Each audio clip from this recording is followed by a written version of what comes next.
भाई आपने foreign actors के साथ काम किया है, मतलब गर्ल्स के साथ? हाँ किया है। तो हाउ कैसे डिफरेंस कैसा होता है इंडियंस में और फॉरेनर्स में, क्या डिफरेंस दे है? Are very open, very open, very मतलब they are trying to make me more comfortable. मेरा कैसा होता है इंडियंस के साथ, I am trying to make them comfortable. I am like that, they are like ये करना है, should we do this, should we try that, यहाँ करें वहाँ करें टेबल पे। मैं बोलता नहीं नहीं, मेरे घुटने छिल जाएंगे यहाँ पे, I don't want to do. They are that.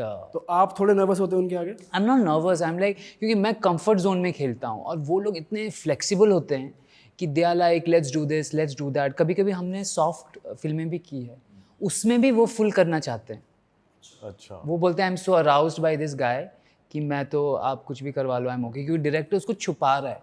जैसे उसके प्राइवेट पार्ट्स पे फूल डाल रहे हैं, हनी डाल के उसको स्टिक करवा रहे हैं, बोलते निकाल दो, कर लो सीन। तो आई गेट लिटिल सरप्राइज्ड कि दे आर सो बोल्ड। और उनको क्या है कि वो शॉर्ट टाइम के लिए आते हैं, या हम लोग उनसे मिलते हैं, हम लोग कैसे, हमको पता है ये करना है, उनको पता है ये करना है फिर कहीं और। तो दे उनके साथ जो केमिस्ट्री आती है, उनका जो किस होता है, कुछ इनहिबिशंस नहीं होते। हमारे कैसे ना सोच सोच के किस कर रही है, सामने वाले ना सोचे कि इसको मज़ा आ रहा है, वो ये दिखाना चाहते हैं कि मजबूरी में कर रही है। वो लोग कैसे खुल के करते हैं, खुल के सारे सब कुछ करते हैं, मतलब जहाँ पे नहीं भी किस करना है वहाँ पे भी आपको किस कर देंगे। ओके। तो आपने गए हो, मतलब you go down on everyone? Of course, अब फिर सीन कैसे बनेगा, अच्छा। स्टेप बाय स्टेप सब होता है, तो आई हैव टू। तो आप उस टाइम सोचते यार हाइजीन का और ऑफ कोर्स वही हाइजीन, तो मैं जैसे ही बोलता हूँ I always carry wet wipes. मेरा हमेशा एक पाउच रहता है, तो उसमें वेट वाइप्स होते हैं, टॉवल होता है, पानी आज भी लाए हो आप? इसके बाद कहीं जाओगे? नहीं, कुछ कुछ तो है, सब नहीं है, बट वहीं पे मैं एक पानी का बॉटल सब रखता हूँ। मैं उनको कान में बोलता हूँ जाओ थोड़ा क्लीन करके आओ। भाई आपका कुछ लॉन्ग टर्म विजन भी है? जैसे अगर आप एक एक्टर की तरह वो काम कर रहे हो and you are making good money, very good money, तो आप कभी सोचते हो अगर मैं प्रोड्यूसर बन जाऊं या मेरा ही चैनल हो, मैं ही कंपनी, मेरी कंपनी हो, तो मैं कितना पैसा बनाऊंगा? उस वे में आप सोचते हो कि मैं प्रोड्यूस करूंगा कभी आगे चल के? इस इंडस्ट्री में आई डोंट वांट टू, क्योंकि मैं पहले बहुत सेफ खेलता हूँ। I don't work in India.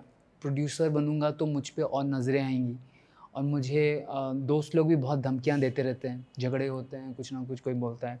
मैं तो अभी किसी के घर भी जाता हूँ ना, मैं एक सेफ्टी बाइट लेता हूँ कि वो कैसा? डोर खोल रही है, मुझे अपने घर पे लाई है। मैं 4-5 सवाल करता हूँ। मैंने एक दो ऐसे रील्स भी बनाए हैं कि रील्स बना रहे हो आप, अपनी मर्ज़ी से बना रहे हो मेरे साथ।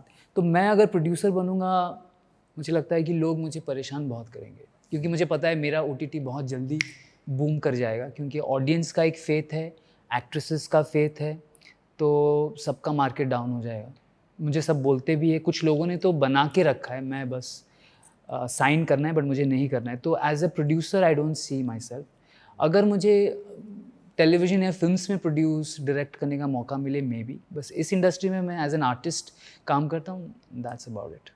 तो एक्चुअली लिमिटेड है ये, ऐसा है कि अभी है, फ्यूचर का मुझे पता नहीं। इट्स आपने एनल सीज भी ट्राई करे? कभी नहीं किया एक्चुअली।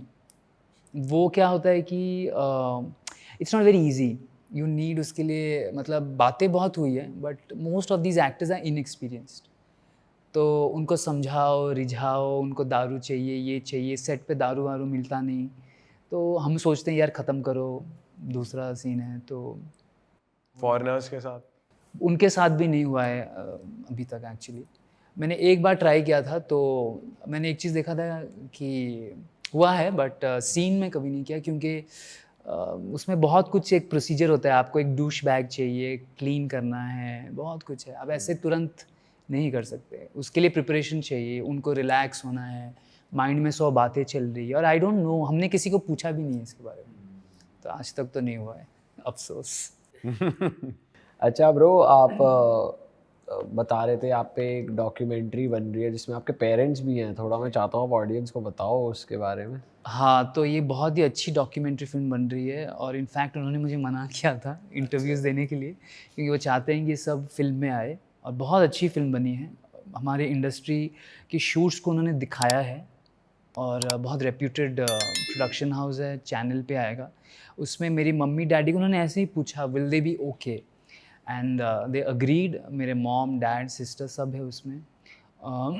उनके पूरा लाइफ दिखाया है मेरा, मैं कहाँ से हूँ, क्या करता हूँ, कैसे मैं इस इंडस्ट्री में आया, कैसे हमारी शूट्स होती हैं और क्या हम पे बीत रही है। जैसे आप लोगों ने जो पूछा बस उसको उन्होंने विथ विजुअल्स कैप्चर किया है। तो वो एक बहुत ही अच्छा एक फ़िल्म होगी। एक्चुअली एक सीरीज़ आई थी नेटफ्लिक्स पे सुपर सेक्स, रोको सिफरेदी की। उसके बाद मुझे ऐसे बहुत ऑफर्स आए हैं, ये बन रही है और फिर एक बुक लिख रहे हैं एक राइटर, सेम थिंग कि मैं कैसे उड़ीसा से आके स्ट्रगल करके मैं यहाँ तक आया हूँ और क्या क्या हम लोग फेस करते हैं, प्रेजुडिस, जो जजमेंट, क्रिटिसिज्म, तो वो है। तो क्रिटिसिज्म वैसे इससे मुझे याद आ रहा है, जैसे हमने लास्ट जो पॉडकास्ट किया था उसके बाद बहुत से जो लोग थे उन्होंने आपको अप्रिशिएट किया था, तो आपकी फैमिली में भी ऐसे कुछ लोग थे जो आपके अगेंस्ट थे बट देन वो फिर आपको सपोर्ट करने लगे, ऐसा कुछ हुआ? हाँ, सपोर्ट कर रहे हैं बट जैसे मेरे कज़िन्स की अभी शादी थी, किसी को नहीं बुलाया, एक कार्ड तक नहीं भेजा। तो my sister was very upset कि चलो तुम तो चलो बदनाम हो, तुमको बुलाएंगे तो बातें होंगी, I am the oldest, I deserve. तो वो उसको बहुत बुरा लगा, she cried and all, but they were also, I understand them, I don't blame my relatives, क्योंकि उनका भी माहौल अलग है, सब टीचर्स हैं, प्रोफेसर्स हैं, and they don't want unwanted बातें। मेरे होम टाउन में तो अभी भी धमकियाँ आती हैं सब दल वल से कि आएगा तो उसको मार देंगे या जलील तो करेंगे। अब जाते ही नहीं हो? मैं तो गया ही नहीं कब से, और वहाँ के न्यूज़ चैनल्स पे भी बहुत डिस्कशंस हुए हैं मुझे लेकर। तो रिलेटिव्स तो बात ही नहीं करते कुछ, और शादियों में तो बुलाते नहीं मुझे, ना ही मुझे, मेरे फैमिली को भी किसी को नहीं बुलाते। उनको लगता है कहीं ना कहीं आएंगे तो शायद टॉपिक उठ जाएगा। और ये धमकियाँ फैमिली को भी मिलती हैं क्या? हाँ, मेरे सिस्टर को बहुत परेशान करते हैं। मतलब जैसे अभी राखी था, उसने एक फ़ोटो डाला, उसको बहुत ट्रोलिंग की।